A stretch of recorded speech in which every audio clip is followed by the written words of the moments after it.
Hello students, welcome to the second online tutorial for 2015 Shakespeare Tragedy class. This time our lesson actually focuses on a very intriguing figure in this play, Macbeth, that is the porter.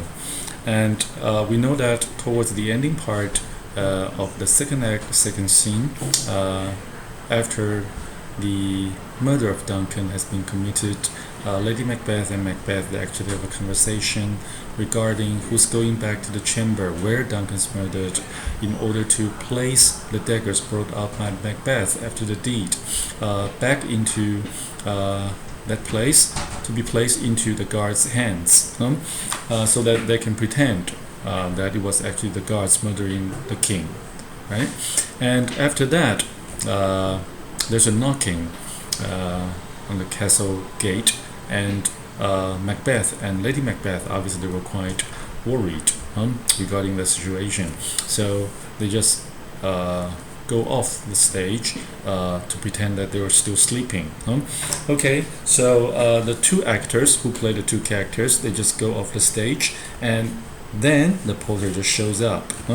Alright, so now please open your book to page 46. And I'm just going to read out Porter's speech first, and then I'm just going to talk about some ideas and several layers of meaning of this speech. And then we move on to look at that conversation between the porter and also Macduff.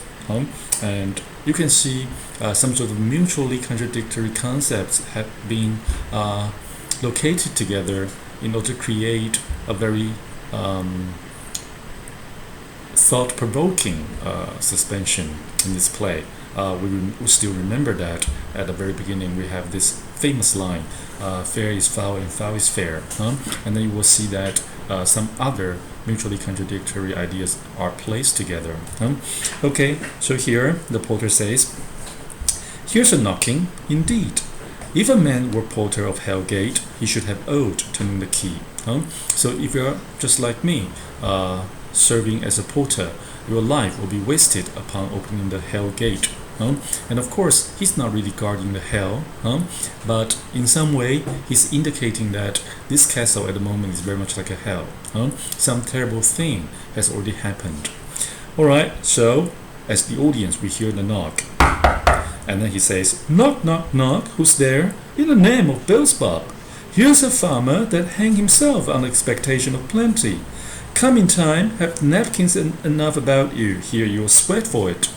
So this is hell, alright? And you do come in, right? But when you come in, you will have to sweat for this place.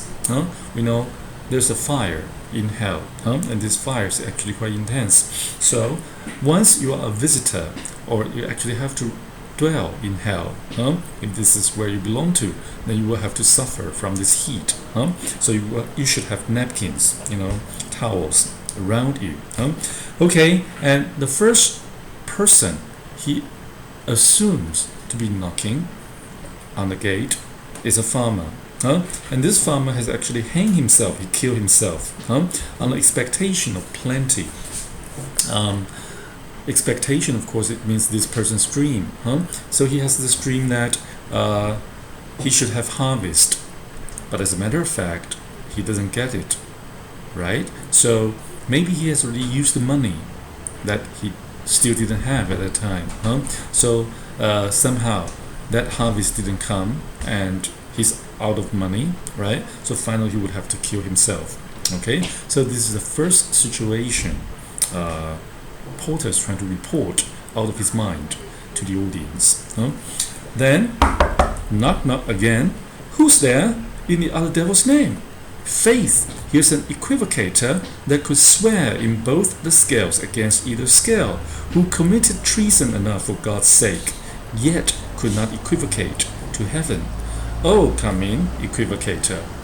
Okay, so the second person knocking could be an equivocator who's very fluent in his language, because his ability is to swear in both the scales against either scale. So from this point of view, he can say something to persuade the other side. And from this point of view, he can also do the same, right? So this equivocator is someone who's very much like a language player.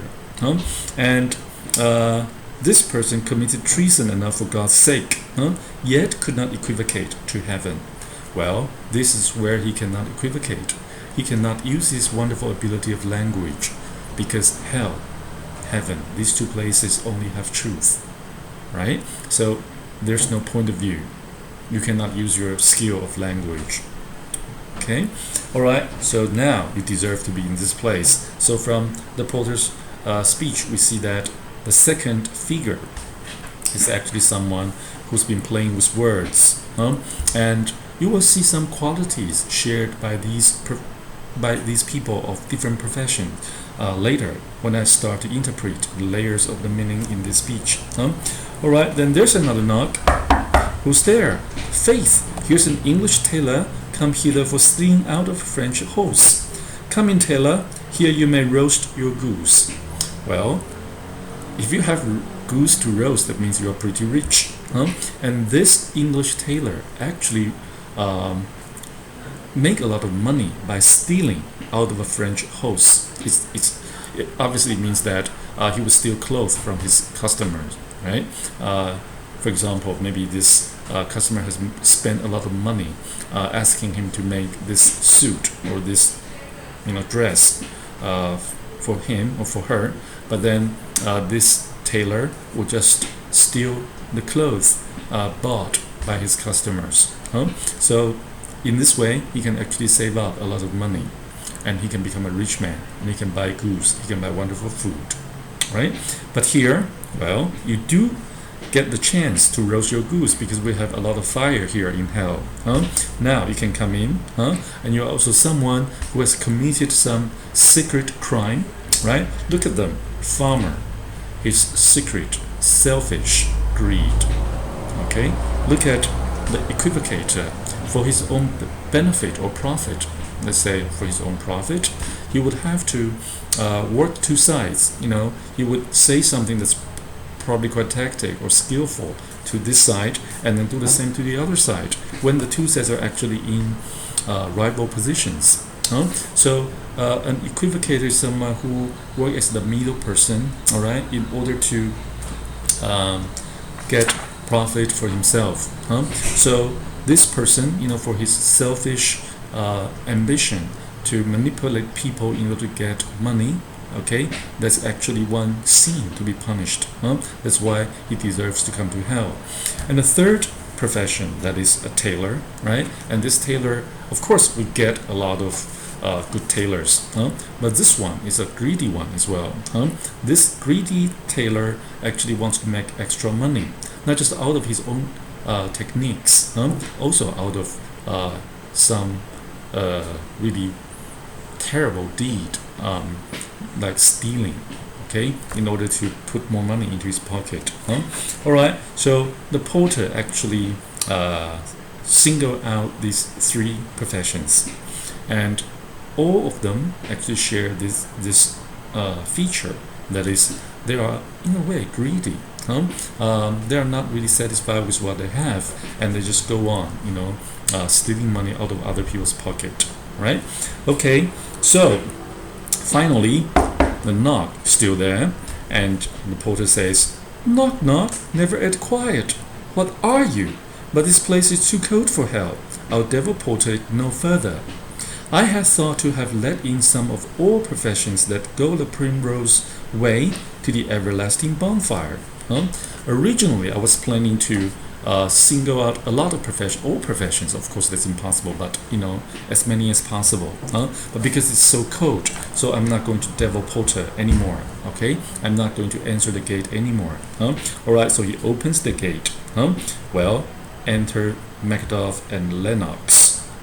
Macbeth, of course, is a key figure here. We know that he actually has the final fight with Macbeth. So Macbeth says, "Was it so late, friend, ere you went to bed, that you do lie so late?" "Faith, sir, we were carousing till the second cock," till pretty late. We know they counted the hours by listening to the cock, rooster. All right, and drink, sir, is a great provoker of three things. See, even at this moment, the porter is trying to play with words. So you do know that characterization wordplay, it's actually something Shakespeare can always play with in his plays. All right, so he says, well, drink alcohol is a great provoker, causing the following three things. Okay, what three things does drink especially provoke? Marry, sir, nose panting, sleep, and urine. I think you can totally picture that. Okay, after you get really, really drunk, there will be some problem with your nose, and you will feel sleepy. All right, and you will feel like going to the toilet. So urine is also one of the products. Lechery, sir. All right, lechery means sexual desire. So lechery, this very thing, sir, it provokes and unprovokes. Fair is foul, foul is fair. Provokes, unprovokes. Okay, so you can see two contradictory ideas are always placed together in order to generate that suspense, to make the readers or the audience think, right? So what is it? What is it about our life? So what is it about being someone who really wants to become the king? Is it fair? Is it foul? All right. Are you provoking yourself, or are you provoked? Okay, so here it provokes and unprovokes. Well, let's see. Lechery, sir, drinking provokes and unprovokes. It provokes the desire, but it takes away the performance. Well, when you are really drunk, obviously you cannot have sex properly, right? So it does give you this driving force for you to want to have sex, but at the same time, it doesn't really allow you to perform that act, right? Therefore, much drink may be said to be an equivocator with lechery. See, very organized, very compact speech. Okay, one thing leads to another, and all the details have been carefully thought about before the play is actually written.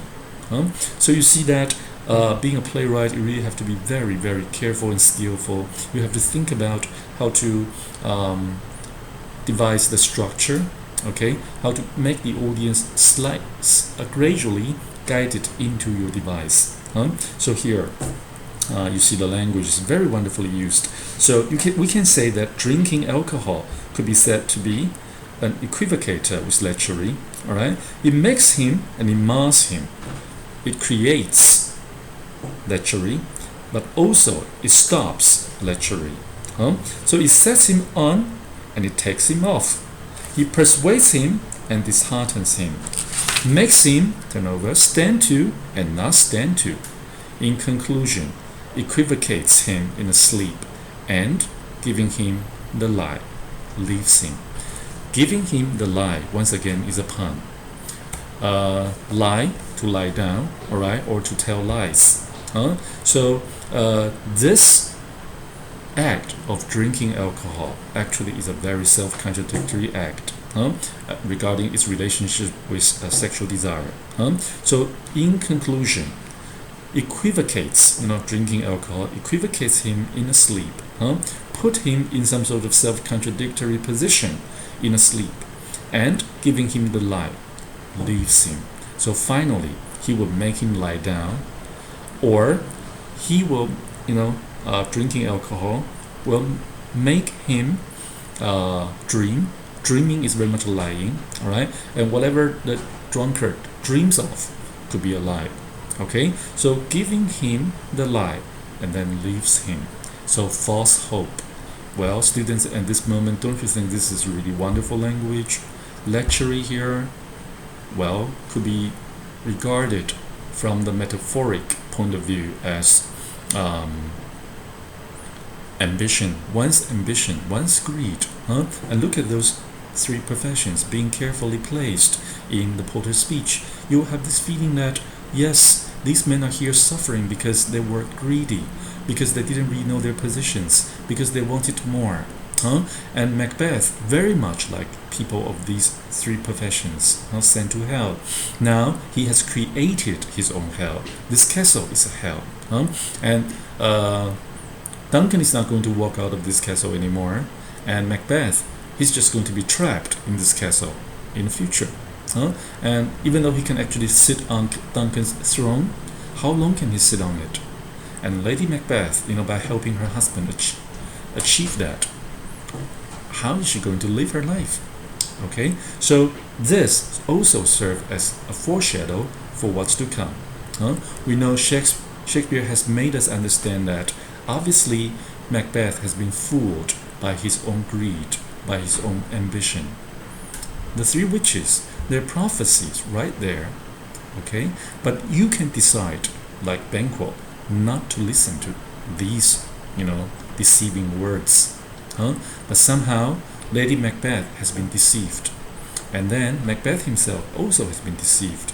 And you can see this motif being borrowed from the story of the Garden of Eden, right? Now this serpent is there, working her way, okay? And Eve has been seduced, right? And then it's Adam. So Lady Macbeth has this strong determination to help her husband to become the king. And Macbeth, of course, also doesn't want to deny that opportunity. So finally they team up and carry out this terrible plan. All right? Okay, so you can see the whole line being very clearly portrayed with this Porter's speech. And at this moment, you just have the feeling that this speech has to be of some sort of significance. And I probably can just sum up by saying that it has three different layers of significance. The first one is for the practical needs. There is the two actors that do have to go off the stage in order to change their costume, because after their speech, that speech between Macduff, Lennox, and Porter, Lady Macbeth and Macbeth, they would have to appear on the stage once again, and in between, the actors can actually change their clothes quite easily. Okay, they have proper time for their costume changing. So the first layer of significance could be of that. And the second layer is that we get to see the wordplay. These professions, they somehow represent the kind of terrible quality Macbeth and his wife have held. Okay, so very much like lechery, ambition, for Macbeth to become the king, it can make him, but it can also kill him. Very much like lechery, yes, it can give you this wonderful sexual desire that you enjoy, but at the same time it takes away your performance. So one's ambition, if you use it properly and you know your position and you know how to approach your goal, bit by bit, step by step, then it's perfectly alright for you to hold some sort of hope for the future. But at the same time, this ambition, when not used properly, it could just destroy the person who holds that great hope, that's actually quite remote from his reach. So here, I think the characterization of Macbeth and Lady Macbeth are clearly portrayed. And also, the Porter's function would give us a feeling that this is really very complex device in terms of playwriting. All right? And the third layer of significance is that it provides this foreshadow for us to see what is going to come, to grasp Macbeth's fate. When the Porter says, it would equivocate him in a sleep and give him the lie, leave him. Isn't that clear? So finally, this lechery is just going to leave him. And it seems that he has got a lot of things, but at the end, this ambition, very much like lechery, would just give him nothing. Okay, so when we place ourselves in a scale of life, we would feel that we are really, really light weighed. Okay, lightly weighed. We are not as important, as significant as we have thought. So this is a great challenge posed by Shakespeare against power, against authority, against one's dream to reach some really, really ambitious project. All right, and if you're really in the right kind of position, with the right kind of support, of course that ambition will turn out to be some sort of driving force for you to get what you really want. But unfortunately, Macbeth and his wife, they have the wrong plan, and with their ambition to become king and queen, they have committed the terrible murder. So finally, this terrible deed has taken away their sleep and also make them destroy their own lives. Okay, all right. So I suppose this is a very brief explanation about that Porter's speech, and also I indicated how important this character is in this production, in this play. So I hope this tutorial has helped you understand the deeper meaning of this character, Porter, and also how he functions in terms of the entire play. Thank you for watching, and next time we'll be talking about another famous speech from Macbeth.